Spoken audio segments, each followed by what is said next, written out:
I just saw him.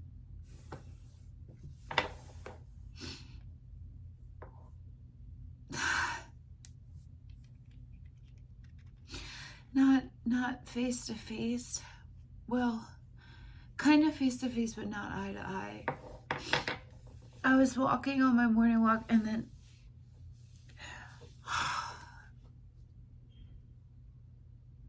I was crossing over 46th Street on Baltimore, because that's part of my DMZ, my demilitarized zone, which is normally a safe zone for me, to not have to see him. It depends on the day and the time. And I thought, I mean, normally it's safe anyway, and then it depends on the day and the time. Sometimes I could see him.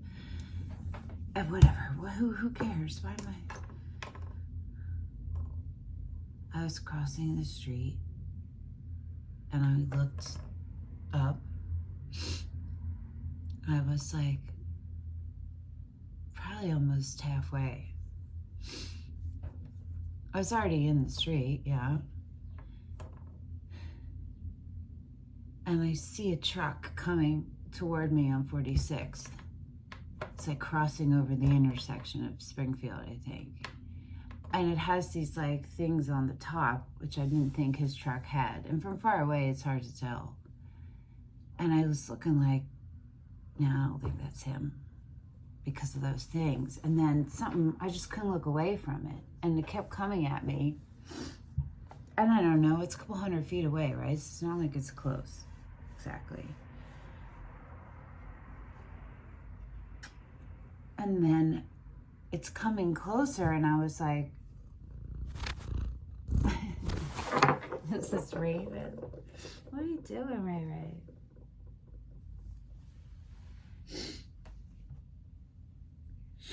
It was closer, and I was still crossing. So I got to a point where I got past it, but still, he's still far enough away that I can't tell if it's him or not. I can't see the driver. I can't see in it. But I have this feeling. Whoever I'm looking at is very aware I'm looking at them.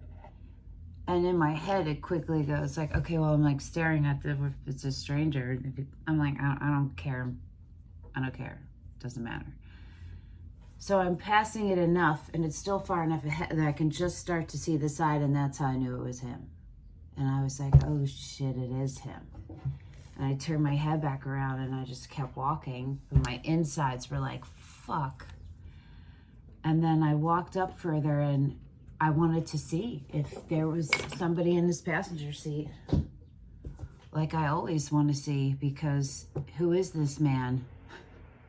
Who is this man? Is anything he ever said true? If there was someone in his passenger seat, that would be a big fat no.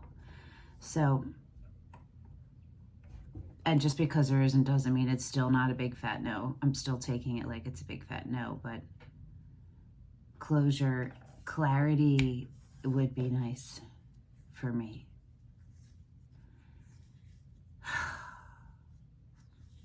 Something to just kill it, you know what I mean? Just something that will end the way that I feel. So I realize it's him, and I take steps forward, and then I turn back around to see who's in the passenger seat, if anyone, and there isn't anyone. And I pause that long, and I see him. He's not looking at me, he's looking ahead. I don't know which direction he's going. At this point, this intersection is weird. He could go two lefts, a straight, or a right. It's a weird intersection. And I see he's got like a colored hat on that I've never seen before, and a jacket color I've never seen before. But there he was. And I turn back around, and I keep walking ahead, and I'm like, my insides are just, it's like a magnet, and I don't know what to do.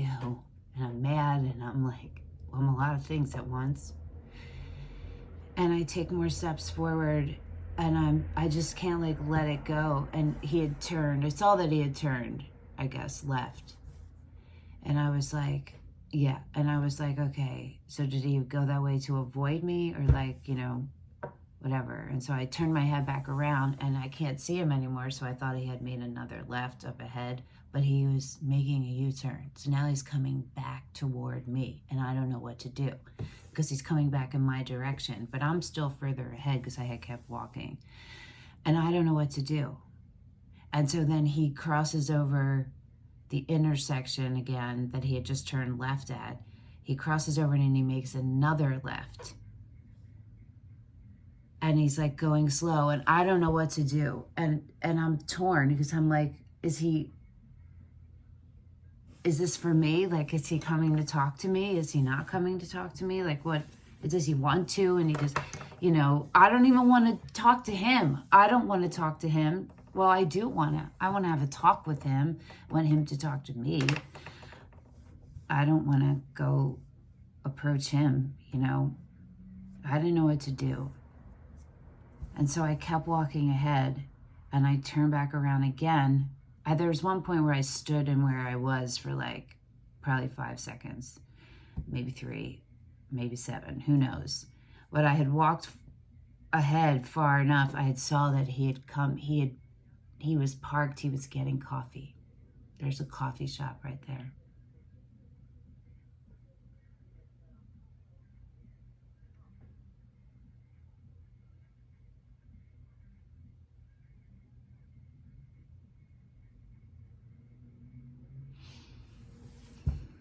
I thought that he was turning around for me, but he wasn't.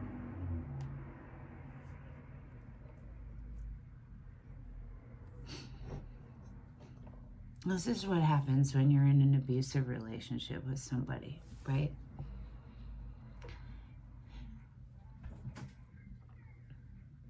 It reminds me of the one that with my mom. And I knew that she loved me, but I didn't know why she didn't like me. And I got a really fucked up, distorted view of what love is. Because I knew that she loved me. I could feel that she cared about me.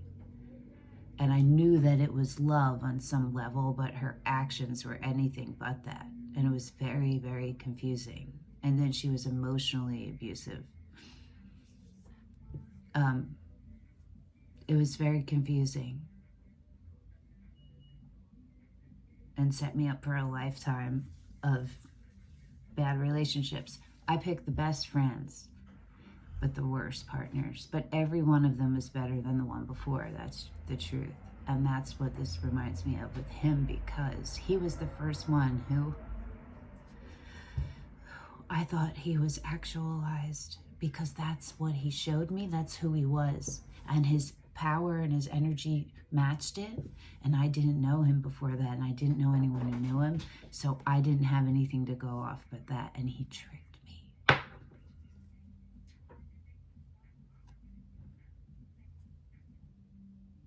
I don't have any reason to believe anything else, because he hasn't made this right.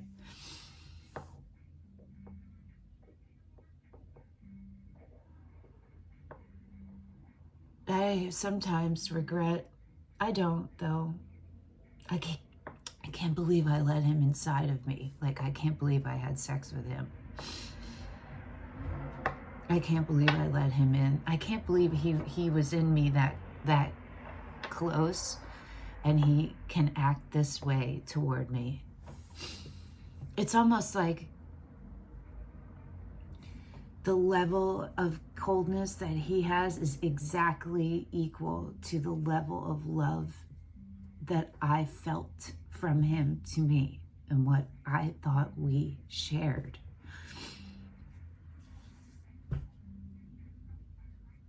So I just gave up on my walk and I went a different way, and I went home. Happy Thanksgiving.